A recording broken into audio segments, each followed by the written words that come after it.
Hello everybody and welcome to a video I'm very excited to be releasing on the channel. This has been something that has been happening in the Patreon for the last 2 months and actually a little bit longer. And I'm excited to finally talk about it here and kind of just showcase it to our greater YouTube audience as a whole. So, I've started doing something that I have been referring to as the Patron Playalong League on our Patreon, where each 2 months, rules change. Like, there's a different deck building stipulation, there's a different challenge, and it's basically a way for players in downtime, like when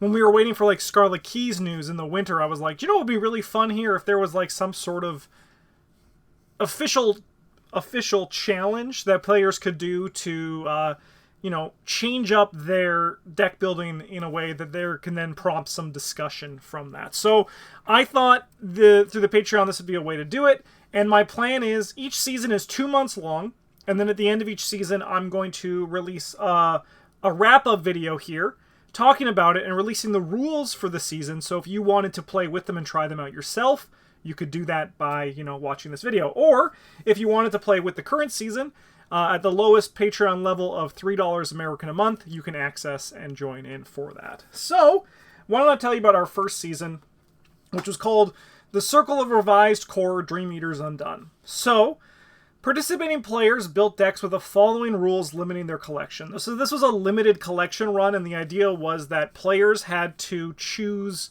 They basically had a smaller pool of cards that they needed to build from. So this pool included only cards from the following sets: the Revised Core plus Return to Night of the Zealot, the Circle Undone cycle plus the Return to box, the Dream Eater cycle, and then up to 2 cards per Investigator from the Investigator starter decks. So example, if you have 2 Investigators, you can choose to add 4 different cards from the starter decks to add to your pool. So if I played with 2 Investigators, I would get 4. If you played with 3 Investigators, you would get 6.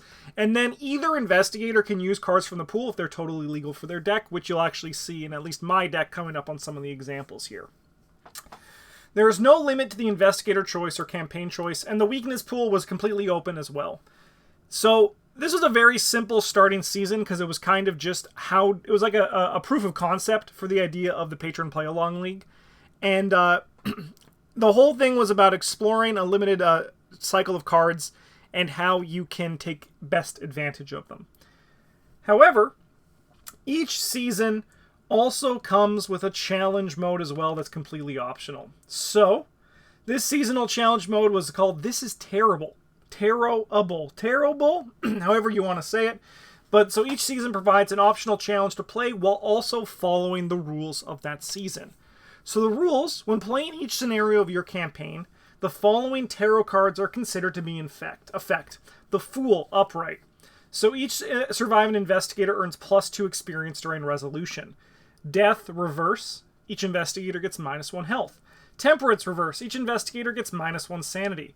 Then we got the Hierophant, the High Priestess, the Emperor, and the Empress, which makes your first of each of the skill tests a -1 for that round. So basically you had a Fool, which gave you more experience if you survived the scenario, but this was balanced out by the fact that you had less of everything else. I thought this was a very basic, good challenge to start with, and it was actually some of the most fun I've had playing Arkham in a while because it was very stressful. And I'll get to my deck and showcase that as well, but I had a great time with this. And the patrons who played along also had a good time with this. So, players also may not add the Observed or the Damn weakness into their deck while playing with this challenge. Just because, honestly, I thought that 7 tarot cards was kind of like more than enough, that we didn't need more than that. So, that was the stipulation and the limited collection stipulation and the challenge. Why don't we get to the fun stats from this season? So, there were 29 different campaigns run during the season by myself and patrons. Of those 29 runs, 23 of them were with the season challenge. That's cool. The Investigators played the most were Ursula Downs, Zoe Samaras, Trish Scarborough, Mark Harrigan, Daisy, and Daniela Reyes, and they were each played in 3 of the 29 campaigns. The highest earned XP was 54 by Gloria Goldberg, played by Astute Dunsparce, and this was in the Circle Undone while playing the season challenge. Of the 23 completed campaigns at the time of this recording, there were 13 wins and 10 losses. So a bit above 50% in terms of all of that. I will say two of the uncompleted of the 6 uncompleted campaigns are my own. So I play my Arkham slowly. I savor it. I have a lot of Arkham to play, so I play this one by the week. But I really like the 29 campaigns was really exciting for me, and I think a very successful first season of the Patron Playalong League. And I also thought it was really cool that Ursula, Zoe, Trish, Mark, Daisy, and Daniela were all the highest. What's really cool is we have 3 Cloovers and 3 Fighters. I think that's a cool spread. Mark and Daniela both have 5s in their fighting stat. Daisy has 5 in her book. So it kind of like can balance out some of that weakness part of the tarot challenge for the people who were playing with them. So those were the fun facts. Also, congratulations to Astute Dunsparce getting the most XP. Not that there's a prize or anything, but it's just a cool little thing. Okay. So let's talk about my decks. So I'm going to showcase 4 decks here. 4 deck pairings, 1 of my own, and then 3 of Patrons. 1 second. Okay, let's talk about my decks. So, I seeing all the high stats that were chosen for people to play, I went with Preston as one of my 2 for this deck that we have here. I have I chose Preston because I liked the idea. Well Connected was in my pool. Was in the pool of the cards, and I thought that Well Connected would be probably really good at counteracting the tarot cards for the challenge anyway, which I thought was really a wise choice. At the time of me playing this, as you can see, I haven't completed it yet. It's ongoing at the time of recording, but I chose Dream Eater's Companion side, so only 4 scenarios, just because it worked better. My gameplay videos of them are actually on the channel right now. On the Patreon, so if you were a $10 member, you can watch those. And Well Connected has been a house. I've been very lucky that I've actually hit it on my mulligan every game, because I do believe a world without Well Connected would be a bad time. Would be a very bad time. And then obviously from that, having things like Cunning Distraction, just Tesla stuff, Cunning Distraction, Intel Report, Small Favor, just things that were in the card pool that Preston had in his cycle, because he was from this cycle, I found to be very beneficial. And I think it was a really nice deck, and it's going very well. I had a Miss Doyle. She hasn't really done much. I thought that one also could work. And I actually just put in these Brute Forces and Sharp Visions, which seem kind of weird in Preston, but when you have Well Connected, it means I'm going to be testing at really high numbers anyway, and it's been going pretty well. As you can see, I have Old Keyring, and look what I found 2 for my splash cards from the Investigators. And then those are actually both being run in my alternate Investigator, which, as you can see here, and also there, was good old Rita Young. She is my fighter, and it should be no surprise that if you've been watching some of our other videos recently, that I've been having a really good time with Rita. She's been a really high point for me, and she's been very fun. Even without these tricks, like as you can see, this deck is pretty much exactly like what she had, so we don't have access to Sweeping Kick, which I think really cracks Rita open. However, we have 18 Derringer as another one from our starting decks. And it's just really good. So Preston is the Old Keyring, and look what I found. No, I don't remember what my 4th one is. Let's see if we can find it.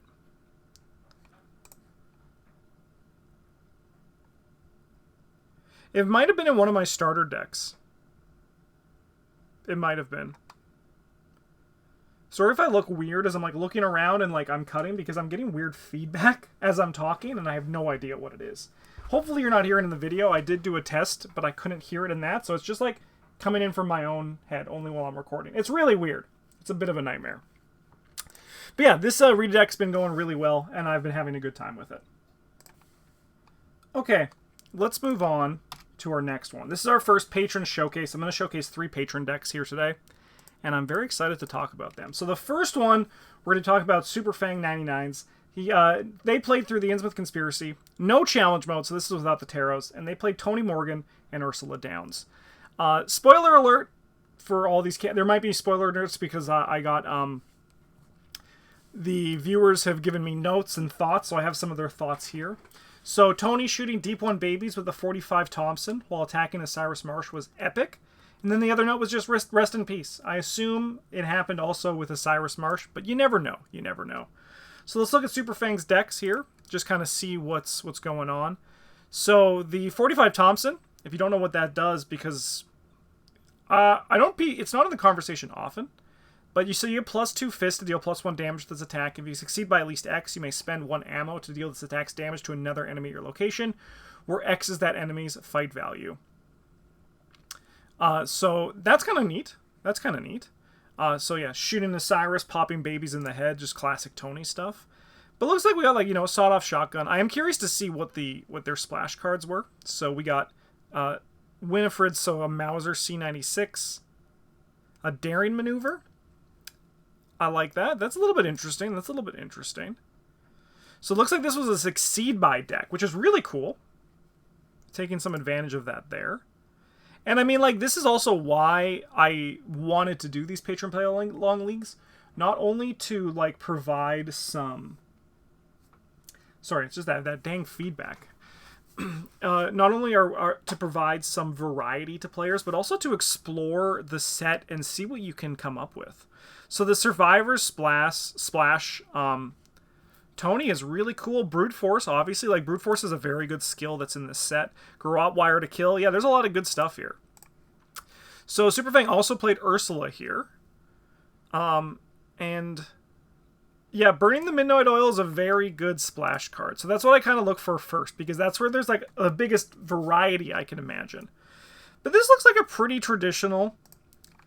Running Glimpse the Unthinkable is kind of sick. Studious is obviously very good in this card pool. Hyper Awarenesses, Segment of Onyxes. It's a really cool Crystallizer of Dreams for the 11 events. Yeah, that's a neat build that we got here for Tony and Ursula. You love it. You love to see it. By the way, yeah, I was gonna say these links should be down in the description. I imagine I'm gonna keep them around. So yeah, they'll be in the description. They'll be in the description for people if they want to check them out. Okay, so that's it for Super Fang. Let's go on to the next one, which is Drag Dunder. Drag Dunder. I like it. Edge of the Earth Challenge mode. So this is playing with the Tarot. We have Safina Rousseau and Monterey Jack, and this one was a win. So, notes from Drag Dunder. Standout card by far was Cat Burglar. You love to see it. It allowed Safina to get away from enemies when she had no business doing so. And then after bragging that she didn't die, Safina finally got her comeuppance on 4 health through the campaign on the final act, the last scenario, where she drew an autofail 1 location away from the exit and finally went down, and Monterey Jack left her in the dust. Okay, let's check out these decks. So Safina... pretty standard. So Cat Burglar, they said, was a standout. I believe it. It's the one of the best allies we never play here on this channel, and I would love to play with Catbug and try it out. So 4 of Cups, the Moon, +1 foot makes sense. Easy Mark, E-Cash, Ethereal Form. You love to see it. That's sick. Intel Report, Pilfer. So this is from the Winifred deck.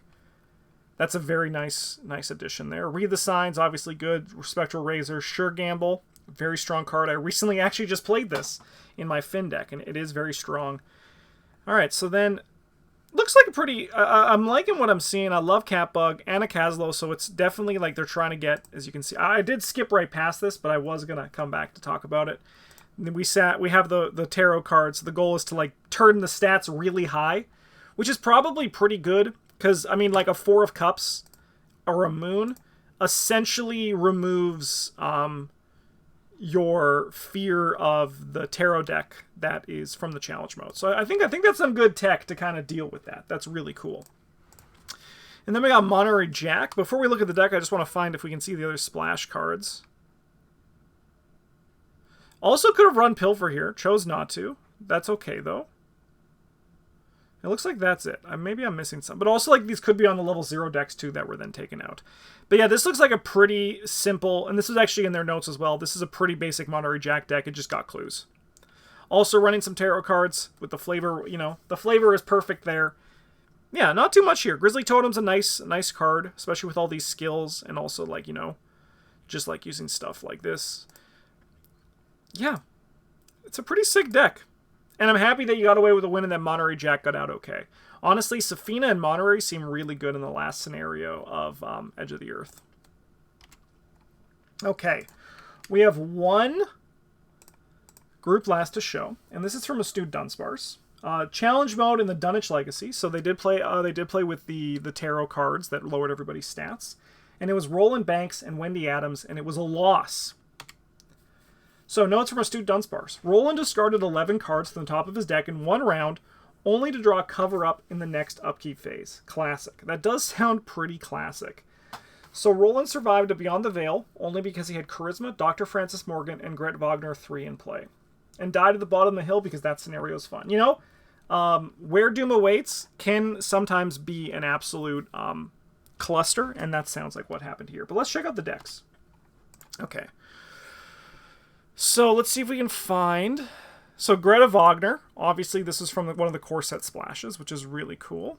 Also, I do know Astute Dunsparce loves versatiles. So it looks like, what were the versatiles?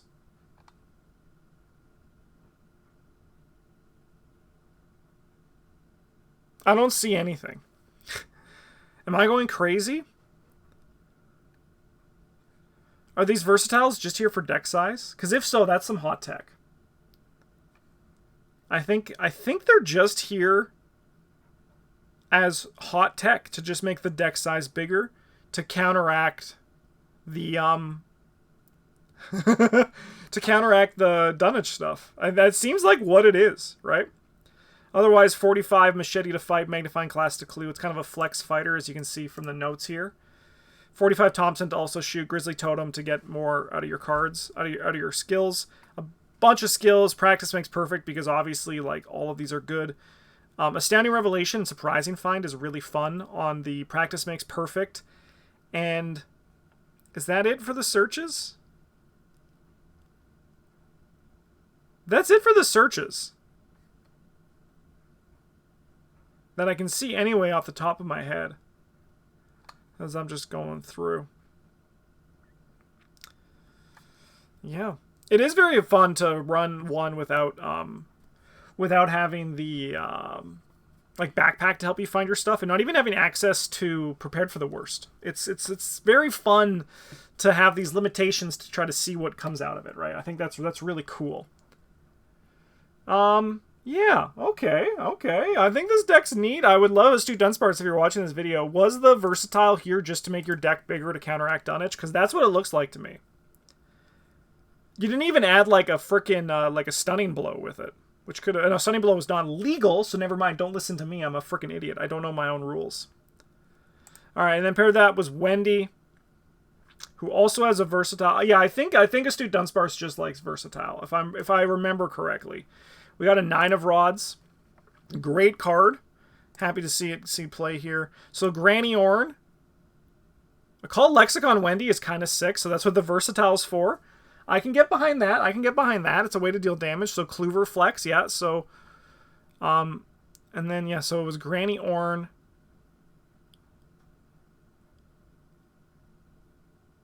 A Test of Will. Sweet. I like the Fortuitous Discoveries here, too. Expeditious Retreat, Sharp Vision. Economy's a little tough. I mean, like, just emergency caches. Economy is certainly tough for this deck here. And also because, like, you don't have, like, the easy tools. Like, I'm going to just run Faustian Bargain, right? Cool decks. I really like them. I think they're really sick. I love seeing 9 of Rods. Also a Black Cat, Leo DeLuca. 2 Charismas, so it's just Ally City. 1 Charisma over here. You love to see it. That's kind of sick. They're cool decks. This is very fun. I try not to actually look too much during the season, so I'm even looking at them for the first time right now. But that's actually it for this showcase video. As I said, this video is kind of just like touching base, and like I wanted to like share what is happening on the Patreon, and then also open up the challenge to everybody else. So now that the rules are out and you can build with them yourself, why don't you try out some decks and play last season's challenge, or join us for the current season on our Patreon. I would love to hear how it is, so let me know in the comments if you do decide to play, or if this inspires you to join our Patreon and play with us. That would make my world.